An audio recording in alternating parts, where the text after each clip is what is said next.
অসমত সকলে গম পাইছে নিবনুৱা সমস্যাৰ এক ভয়াবহ ৰূপ আৰু এই নিবনুৱা সমস্যা দূৰ কৰিবৰ বাবে অসম চৰকাৰে এলানি পদক্ষেপ লৈছিল আৰু এখন আঁচনি লৈছিল হাতত সেইখনৰ নাম হৈছে আত্মনিৰ্ভৰ অসম আৰু এই আত্মনিৰ্ভৰ অসম যিখন আঁচনি এই আঁচনিখনৰ বহুকেইটা ভিডিঅ' মই আগত বনাই আহিছো আপোনালোকে মোৰ ভিডিঅ' ডেসক্ৰিপচন লিংকত দেখা পাব এতিয়া কথা হ'ল এই আত্মনিৰ্ভৰ অসম আঁচনিখন ইতিমধ্যে বহু দূৰ আগুৱাই গৈছে গম পায়নে আপোনালোকে জ্ঞাত যে আত্মনিৰ্ভৰ অসম আঁচনিত প্ৰথম এপ্লাই কৰিছিলে 2.5 লাখ বা 2,50,000 এপ্ৰক্সিমেট এটা মানে সংখ্যাৰ নিবনুৱাই তাৰ পাছত আপোনাৰ এই আঁচনিখনৰ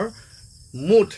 যিসকলে প্ৰজেক্ট সাবমিট কৰিলে সংখ্যা হৈছিল গৈ 1,04,091 জন তিনখনত দেখুৱাই আছো সব এয়া হৈছে মুঠ এপ্লিকেন্ট যিসকলে ৰেজিষ্টাৰ কৰিছিলে 2,29,145 জন আৰু ফাইনেল যিসকলে সাবমিশন কৰিছিলে 1,04,091 জন আৰু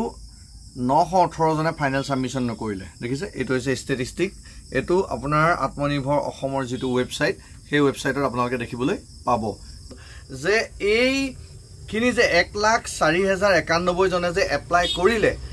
এই সকলৰ ভিতৰত এতিয়া সিলেকশন হৈছে সিলেকশন কিমানৰ হ'ল আৰু কিমানখিনি মানুহে এতিয়া এই আঁচনিখনৰ সুবিধা পাব ইতিমধ্যে চৰকাৰে ঘোষণা কৰিলে সেই ঘোষণাটো লৈ আপোনালোকৰ মাজলৈ আহিছো যোৱাকালি যিখন কেবিনেট বৈঠক হৈছিল সেই কেবিনেট বৈঠকত এটা সিদ্ধান্ত লোৱা হৈছে আৰু সেই সিদ্ধান্ত অনুসৰি 1,04,091 জনৰ পৰা মাত্ৰ 30,000 জনক বাছনি কৰা হৈছে আৰু সেই 30,000 জন আত্মনিৰ্ভৰ অসমৰ যিসকল আবেদন কৰোতা সেই সকলক এতিয়া কি কৰা হ'ব পইচাটো প্ৰদান কৰা হ'ব সেই যে 1,04,091 জনে যি ফাইনেল সাবমিশন কৰিলে সেই ফাইনেল সাবমিশন কৰাৰ পৰা কিন্তু 30,000 জনক আকৌ এবাৰ কৈছো 30,000 জনক এটো মই কৰা ঘোষণা নহয় অসম চৰকাৰে কৰিছে ঘোষণা 30,000 জনক প্ৰথম কিস্তি ধন দিয়া হ'ব কেতিয়া দিয়া হ'ব সকলোখিনি মই ভিডিঅ'টোত কম কিন্তু তাৰ আগতে মই কথা এটা কওঁ যে মুঠ যিসকল এপ্লাই কৰিছিলে তাত কিন্তু আমাৰ মাননীয় মুখ্যমন্ত্ৰী মহোদয় কৈছিলে যে গোটেই সকলক দিম কিন্তু 1,04,091 জনৰ ভিতৰত 30,000ক দিব খুজিছে মই কিবা অংকটো বুজা নাই আপোনালোকে যদি বুজি পাইছে মোক কমেন্ট বক্সত জনাব বা প্ৰথম পৰ্যায়ত হলেও সাকে দিছে বা তেনেকুৱা ধৰণৰ হ'ব পাৰে কিন্তু প্ৰথম পৰ্যায়ত যেনিবা 30,000ক দিলে বাকিখিনি কেতিয়া দিব হেতু এটা ডাঙৰ প্ৰশ্ন আৰু কোন 30,000 পাব সকলোখিনি মই জনাম আপোনালোকক ভিডিঅ'টো চাই থাকক অসমীয়া কৃষ্টি অসমীয়া ভাষা এই আমাৰ সংস্কৃতিৰ এক ৰূপৰেখা মেক্সিমাম ইউটিউব দি সকলোৱে চাবা ঘৰত বহি একেলগে কুকুৰি খাবা নমস্কাৰ বন্ধুসকল পুনৰবাৰ স্বাগতম মিক্স এছামিজ ইউটিউব চেনেলটোলৈ এটা কথা হ'ল 1,04,091 জনৰ ভিতৰত 30,000 জনক দিব প্ৰথম কিস্তিৰ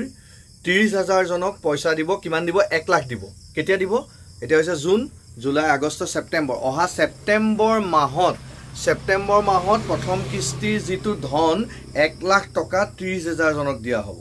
হে 30,000 জন এটা কেনেকৈ নিৰ্বাচিত কৰিব হে 1,04,000 পৰা কি ভিত্তিত নিৰ্বাচন কৰিব এটা হেতু কথা মই ভালদৰে আপোনালোকক জনাম পাছৰ পৰ্যায়ত কিন্তু তাৰ আগতে জানি লওক বৰ্তমান সময়ত ডিআইসি ডিস্ট্ৰিক্ট ইন্ডাষ্ট্ৰিয়েল চেণ্টাৰত ইতিমধ্যে যিসকলে আবেদন কৰিছিলে সেই সকলৰ ইতিমধ্যে স্ক্ৰুটিনি ডকুমেন্ট ভেৰিফিকেশন আৰু সৰু খুৰা এটা ইন্টাৰভিউ টাইপৰ প্ৰক্ৰিয়া চলি আছে আশা কৰিছো তাৰ মাজৰ পৰাই সাকে বাছনি কৰিব সেই তাৰ মাজৰ পৰাই বাছনি কৰি প্ৰথম পৰ্যায়ত 30,000 জনক 1 লাখ কৈ টকা দিব আৰু এই কথাটো ঘোষণা কৰিছে স্বয়ং মুখ্যমন্ত্ৰী দেৱে কালি হৈ যোৱা মানে অৰ্থাৎ 6 জুনত হৈ যোৱা কেবিনেট বৈঠকত আৰু এই কেবিনেট বৈঠকৰ এইটো হৈছে দেখিছেনে চাইলক ভালদৰে মই জুম কৰি দেখুৱাইছো এয়া কেবিনেট বৈঠকত কৰা ঘোষণা ইতিমধ্যে সোশ্যাল মিডিয়াত বহুলভাৱে প্ৰচাৰিত হৈছে আৰু আত্মনিৰ্ভৰ অসমত এপ্লাই কৰা যিসকল আমাৰ নিবনুৱা আছিল প্ৰত্যেকৰ কাৰণে এটা সুখবৰ বুলি ভাবিছো কিন্তু তাৰ মাজতে এটা কথা কওঁ যে দিছে যেতিয়া যিসকল নিৰ্বাচিত হৈছে সকলোকে দিও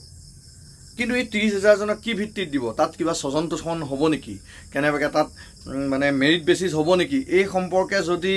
আগতীয়াকৈ জনাই তেতিয়া বেছি ভাল হ'ব যদি মেৰিট বেচিস হ'ব বুলি জনাই তেতিয়ালে ইন্টাৰভিউ প্ৰক্ৰিয়াটো কি হৈছে সকলোৱে গম পায় ইন্টাৰভিউ প্ৰক্ৰিয়াত কেৱল সোধা হৈছে যে আপুনি কৰি আছে নে কি কৰি আছে কেনেকৈ কৰিছে সেইখিনি এয়া আমাৰ ডিস্ট্ৰিক্টৰ বিষয়ে কৈ আছো অন্য ডিস্ট্ৰিক্টত কেনেকুৱা হৈছে মোৰ কমেন্ট বক্সত জনাবচোন এটা সেই 30,000 জনক কি ভিত্তিত দিব আৰু বাকি সকলে প্ৰতিবাদ কৰিব নি এটো এটা ডাঙৰ প্ৰশ্ন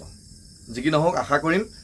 অসম চৰকাৰে বাকি সকলকো সোনকালে দিয়ক যিসকল নিৰ্বাচিত হৈছে তেতিয়া আমাৰ নিবনুৱা যিখিনি সমস্যা সেইখিনি দূৰ হ'ব আৰু লগতে যিখিনি আমাৰ এইবোৰ সৰু সৰু আঁচনি আছে সেইখিনি বদলি যদি নিবনুৱা সংস্থাপনটো বেছিকৈ কৰে তেতিয়া বেছি ভাল হ'ব বুলি মই ভাবোঁ আপোনালোকে কি ভাবে জনাব